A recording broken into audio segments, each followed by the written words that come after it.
बहुत समय पहले की बात है। परीलोक में रेशमा परी नाम की एक बहुत ही अच्छे स्वभाव की परी रहती थी। रेशमा परी की एक बेटी भी थी जिसका नाम अंजलि परी था। एक दिन अंजलि परी अपनी माँ से कहती है, माँ, मुझे सौम्या दीदी बता रही थी कि पृथ्वी बहुत ही सुंदर है। आप मुझे आज तक कभी भी पृथ्वी पर घुमाने नहीं ले गई हो। मेरा पृथ्वी पर जाने का बहुत मन कर रहा है। माँ, क्या आप मुझे पृथ्वी पर लेकर जा सकती हो? नहीं नहीं अंजलि बेटी, ऐसी कोई बात नहीं है। अभी तुम छोटी हो इसलिए आपका पृथ्वी पर जाना ठीक नहीं है। और तो और अभी तुम्हारे पास जादुई शक्तियाँ भी नहीं है। पृथ्वी बहुत बड़ी है। सौम्या के पास तो जादुई शक्तियाँ भी है और वो बड़ी हो चुकी है, इसलिए वो पृथ्वी पर जा सकती है। लेकिन अगर तुम्हारा इतना ही मन कर रहा है तो तुम मेरे साथ चलना। मुझे आज पृथ्वी पर कुछ काम है, लेकिन एक बात का ध्यान रखना, पृथ्वी पर मेरा साथ एक पल भी मत छोड़ना। जहाँ मैं जाऊँ वहीं चलना।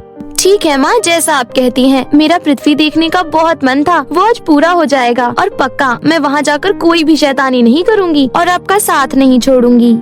उसके बाद रेशमा परी अपनी छड़ी घुमाती है और अंजलि को लेकर पृथ्वीलोक आ जाती है। रेशमा और अंजलि एक ही साथ थी, लेकिन तभी वहाँ पर शोर मचने लगता है। भागो भागो, सभी लोग अपने घर में छुप जाओ, नहीं तो चुड़ैल हम सबके बच्चों को मार देगी।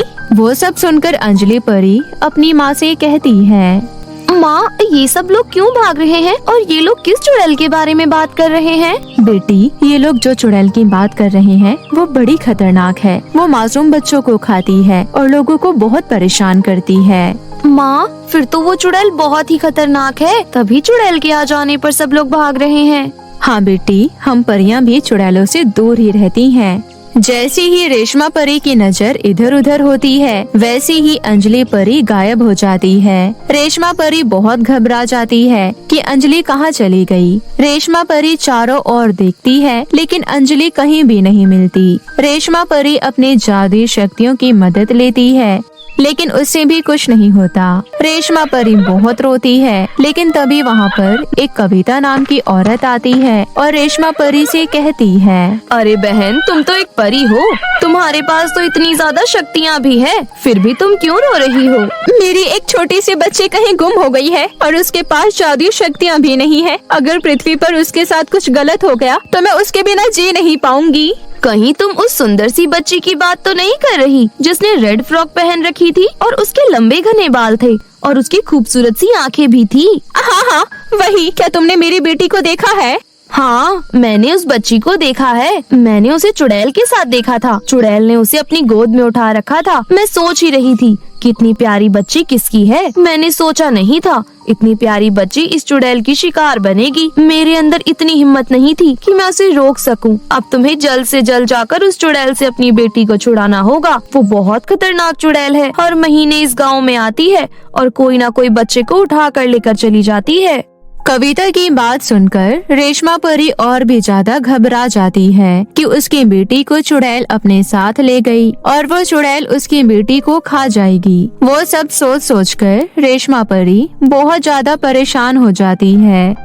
लेकिन रेशमा परी एक दो दिन में पता लगा ही लेती है कि चुड़ैल की गुफा कहाँ पर है। रेशमा परी फौरन ही चुड़ैल की गुफा में जाती है।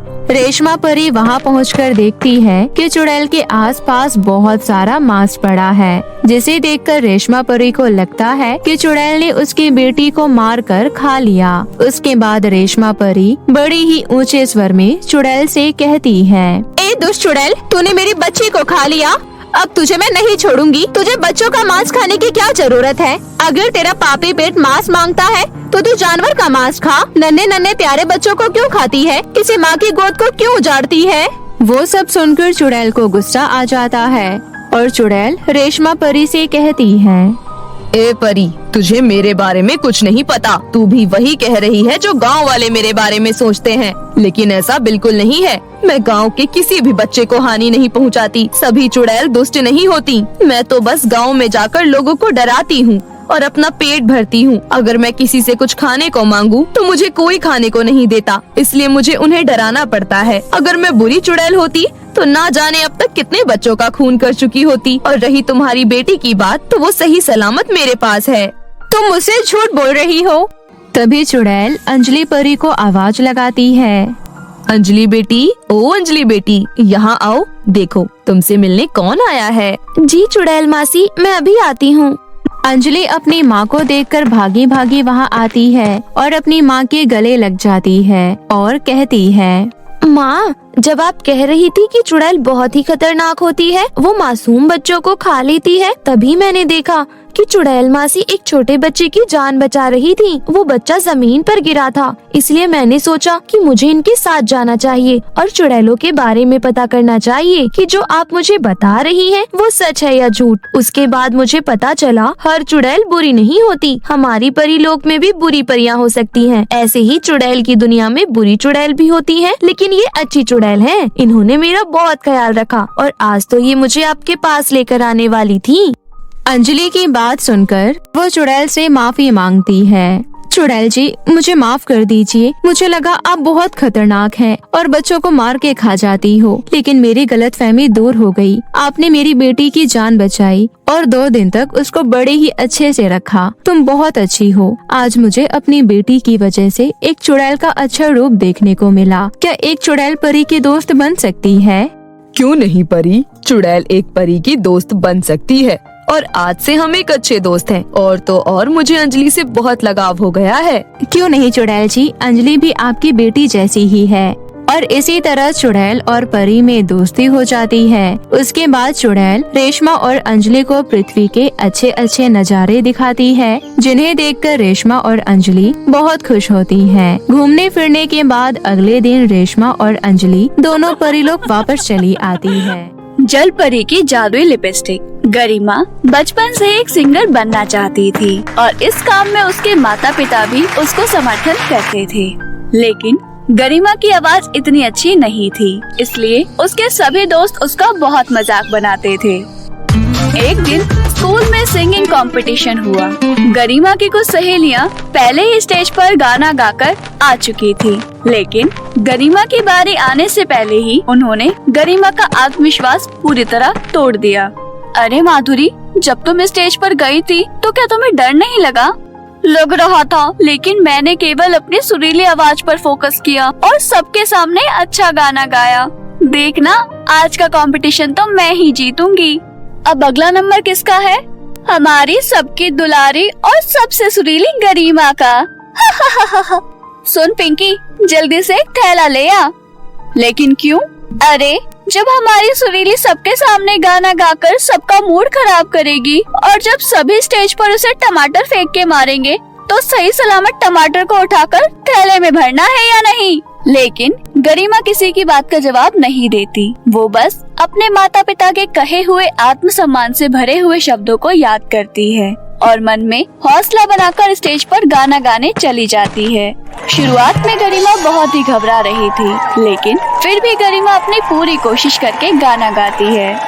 ऐ वतन वतन मेरे आबाद रहे तू, मैं जहाँ रहूँ जहाँ में याद रहे तू, ऐ वतन मेरे वतन। और कुछ देर बाद गरिमा की परफॉर्मेंस खत्म हो जाती है और सभी लोग जोरदार तालियां बजा के अपने देशभक्ति के जोश को प्रदर्शित करते हैं। गरिमा की आवाज बहुत खराब थी, इसलिए गरिमा के दोस्त एक बार फिर से गरिमा का बहुत मजाक बनाते हैं और गरिमा को भी ये नहीं लग रहा था कि गरिमा ये सिंगिंग कंपटीशन जीत पाएगी। तभी विजेता घोषित करने की घड़ी आ जाती है। सभी को लग रहा था कि माधुरी ही जीतेगी। आज का दिन हम सभी टीचर और पेरेंट्स के लिए बहुत खास है, क्योंकि बहुत कम लोगों को याद होगा कि आज के ही दिन बॉर्डर पर हमारे बहुत सारे सैनिक वतन के लिए मारे गए थे। यहाँ सभी बच्चों ने एक एक करके आकर अपना बहुत ही खूबसूरत गीत पेश किया। आज की विजेता है गरिमा। अपना नाम सुनते ही गरिमा खुशी से झूमने लगी। गरिमा दौड़ के अपने माता पिता को गले लगा लेती है और स्टेज पर जाकर प्रिंसिपल मैम से ट्रॉफी ले लेती है।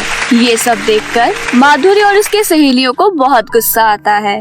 आपका बहुत बहुत शुक्रिया माँ, पिताजी। अगर आप दोनों ने मेरा हौसला नहीं बढ़ाया होता तो मैं आज जीत ही ना पाती।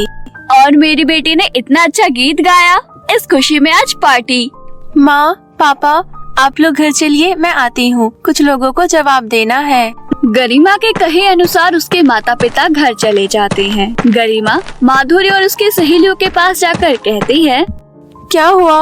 तो कोई टमाटर, थैला, ट्रॉफी, हारना ऐसा कुछ कह रहा था। कुछ याद नहीं आ रहा क्या? कौन कह रहा था? तू अपनी जीत की खुशी में बहुत उछल रही है ना, लेकिन ये मत भूलना कि ये टॉफी तुम्हें तुम्हारी काबिलियत देखकर नहीं, बल्कि तुम्हारा गीत सुनकर, सिर्फ इसलिए तुम्हें टॉफी दी गई है, ना कि तुम्हारी सुरीली आवाज पर। अगर ऐसा ही है तो आने वाली 2 तारीख को एक सिंगिंग कंपटीशन होने वाला है। वो फाइनल कंपटीशन नहीं है, लेकिन फाइनल के लिए सिलेक्शन जरूर है। वहाँ कंपटीशन करके देख लेते हैं, खुद ही पता चल जाएगा। उस समय माधुरी ये जानती थी कि गरिमा ही हारने वाली है, और गरिमा को भी कहीं ना कहीं ये बात अच्छे से पता थी। गरिमा माधुरी को चैलेंज करके अपने घर चली जाती है और घर जाकर अपने माता पिता को सारी बात बताती है। तो क्या हो गया गुड़िया रानी, चिंता किस बात की? मेरी गुड़िया रानी तो बहुत अच्छा गाती है। आप कब तक मेरा दिल रखोगे माँ और पिताजी? हम सबको पता है कि मेरी आवाज बिल्कुल अच्छी नहीं है। मैं बहुत बेसुरा गाती हूँ, लेकिन मैं दिल से गाना चाहती हूँ। गरिमा के माता पिता उसे हौसला देते हैं। अपने माँ बाबा की बात सुनकर और 2 तारीख आ जाती है। माधुरी सबके सामने ऑडिशन देने पहुँचती है। इतनी सी हंसी, इतनी सी खुशी, इतना सा टुकड़ा चांद का, ख्वाबों के तिनकों से चल बनाए आशियाना। उसके बाद गरिमा की परफॉर्मेंस आती है। गरिमा पहले ही अपना आत्मविश्वास खो चुकी थी, लेकिन फिर भी वो सबके सामने गाना गाती है। एक लड़की भोली भाली सी, सोते रातों में जागी सी।